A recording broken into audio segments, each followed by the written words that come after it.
The weirdest thing about budgeting isn't what it takes away from you. It's what shows up that nobody warned you about. Now, I asked 3 women what surprised them most when they finally started, and these things came up that none of them saw coming.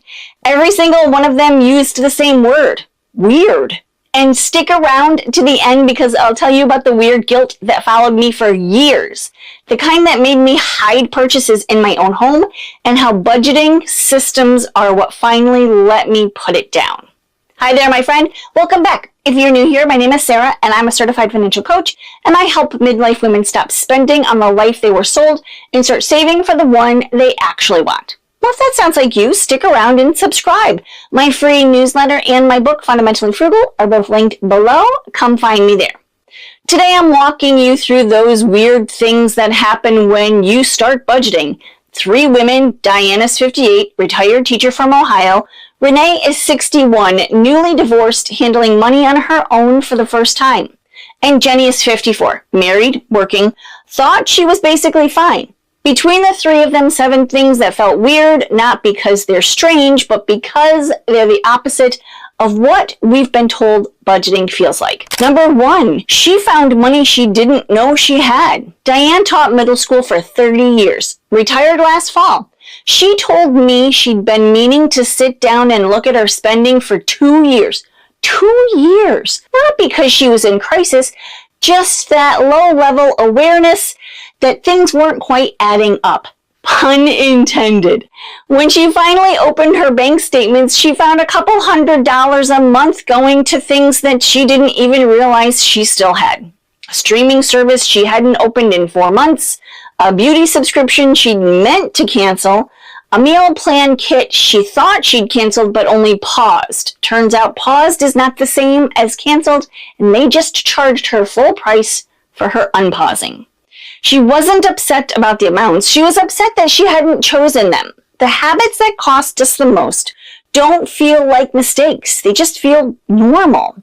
And nobody had ever handed Diana a list of her own choices before. The budget did that. Number 2, the anxiety went down, not up. Diane had been carrying low-grade financial anxiety for 2 full years. That free-floating something isn't right feeling that never quite goes away. She told me she'd been putting off looking because she was afraid the numbers would make it worse. Here's what she said. I thought seeing it would make it real. What I didn't realize is it was already there. I just couldn't see it. The anxiety was already there. It was just shapeless. When you can see a thing clearly, when it has names and actual numbers, it stops being the monster under the bed. That's Diane. Number 3, the argument stopped. Renee is 61, lives outside Atlanta, divorced about 2 years, handling her money completely on her own for the first time in her life. She told me she was terrified to look at her numbers because she, quote, I already knew it was bad. That phrase, I already know it's bad, might be the most common thing I hear. What it actually means is I've been having this argument with myself for a really long time. Renee described what she called the exhausting negotiation. The constant internal loop. I probably shouldn't, but it's only $20. But I don't know. But what if every purchase triggering a small private courtroom in her head? Once she built a budget, once she had actual dollars assigned to actual categories, the negotiation was over before it started. The decision had already been made. It's not willpower. It's not a hack. A decision already made simply doesn't need to be made again. Now, I know this sounds like it's all about the numbers, but the next one is where frugal living starts to feel genuinely weird. Number 4, the guilt lifted. Before the budget, Renee felt guilty about almost everything. Dinner out, the good coffee, a grocery run that went slightly over. Because without a clear picture, everything feels like it might be too much. But once she could see that, yes, some things had been set aside for actually this, the guilt was gone. She said, I used to spend money and then pay for it twice. Once at the register, once in the guilt spiral that followed. I see you Sunday afternoon bookstore coffee date, guilt spiral. That's not frugal living, that's just punishment. Number 5, she got angry and not at herself. Here's the one I want you to sit with. When Renee started going through her statements line by line, she felt something she didn't expect. Manipulated. The subscription that raised its price after the first year. The wellness app where the cancellation process took her 45 minutes. The loyalty card that technically gave her rewards as long as she spent more than she otherwise would have. I hated being manipulated, she told me clearly, without embarrassment. That's peak extraction. Systems designed to work against you, and most of us have been absorbing it for years without naming it. The budget names it. And for Renee, that shifted the whole story. It stopped being, I'm bad with money, and started being, some of this was built to take advantage of me. That's not a small distinction. That's 5. And if you've been watching the pattern, none of this has been about restriction. This is what frugal living actually looks like. Diane found money she didn't know she had. Renee stopped fighting herself and stopped paying twice. The last 2 are different. This is where it stops being about numbers entirely. Number 6, her spending didn't match her values at all. Jenny is 54, lives in Minnesota, both she and her husband still working. She told me she wasn't worried about money exactly. Just this vague sense that they didn't have as much to show for it as they should. When she tracked 3 full months of real spending, she found something that had nothing to do with subscriptions or grocery bills. A few $100s a month was going toward things that had nothing to do with anything Jenny said she cared about. Not big purchases, just accumulated drift. Spending that had grown up around her life without her ever continuously choosing it.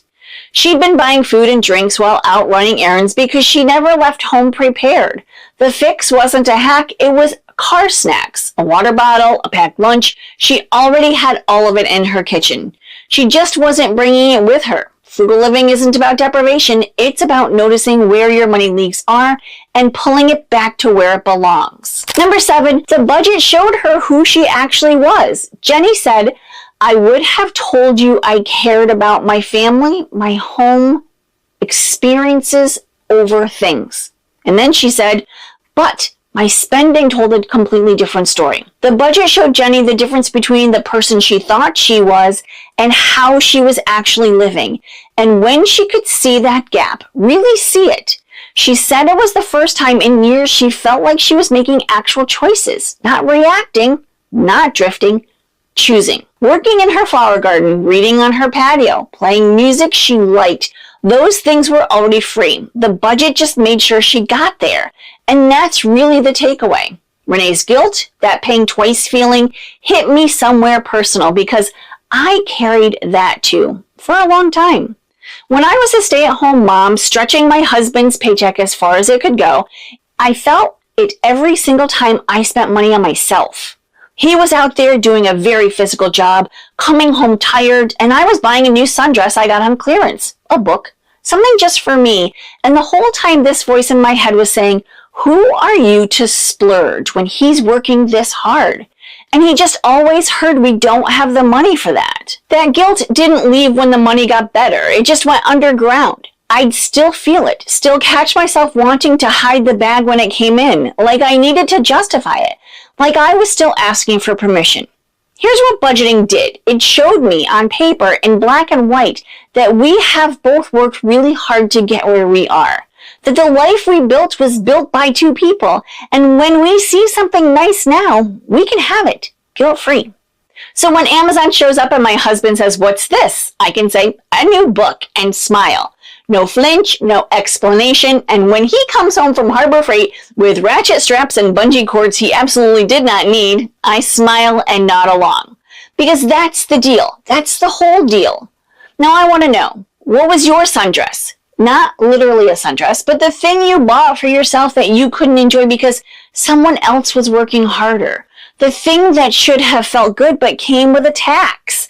Tell me what it was. Because I think when we name it, it loses some of that power. Frugal living isn't about never spending. It's about spending with intention and then letting yourself enjoy it without the tax of guilt. And if this video spoke to you, don't forget to like,